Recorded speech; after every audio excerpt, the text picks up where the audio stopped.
இன்றைய வசனம். சரியான நேரத்தில் நிறைவேற்றுதல். அவர்களுள் சிறியவர் ஓராயிரமாய் பெருகுவர், அற்பரும் ஆற்றல் மிகு மக்கள் இனமாவர். நானே ஆண்டவர், ஏற்ற காலத்தில் இதை நான் விரைவாய்ச் செய்து முடிப்பேன். எசாயா அதிகாரம் 60, வசனம் 22. The least one shall become a clan, and the smallest one a mighty nation. I am the Lord. In its time I will hasten it. Isaiah chapter 60, verse 22. ஜெபம்.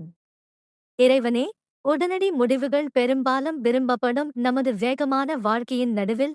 ஏசாயா 60, 22 இல் உள்ள நினைவூட்டலுக்கு நாங்கள் நன்றியுள்ளவர்களாக இருக்கிறோம்.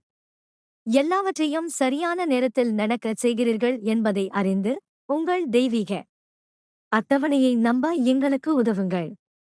உங்கள் திட்டங்கள் வெளிப்படும் வரை நாங்கள் காத்திருக்கும் போது எங்களுக்கு பொறுமையை வழங்குங்கள். பொறுமையின்மை அல்லது சந்தேகத்தின் தருணங்களில் எங்கள் நம்பிக்கையை வலுப்படுத்துங்கள். உங்கள் நேரம் எப்போதும் நோக்கமாகவும் துல்லியமாகவும் இருக்கும் என்பதை எங்களுக்கு நினைவூட்டுங்கள். உங்கள் ஞானம் மற்றும் இறையாண்மையின் உறுதிப்பாட்டில் அமைதியை காண எங்களுக்கு உதவுங்கள். வாழ்க்கையில் நாங்கள் பயணிக்கும்போது எங்கள் ஆசைகளையும் திட்டங்களையும் உங்கள் விருப்பத்துடன் இணைத்து, சரியான நேரத்தில் நீங்கள் உங்கள் வாக்குறுதிகளை நிறைவேற்றுவீர்கள் என்ற நம்பிக்கையுடன் எங்கள் இதயங்கள் நம்பிக்கையில் நங்கூரமிடப்படட்டும். இயேசுவின் நாமத்தில் நாங்கள் ஜெபிக்கிறோம். ஆமென்.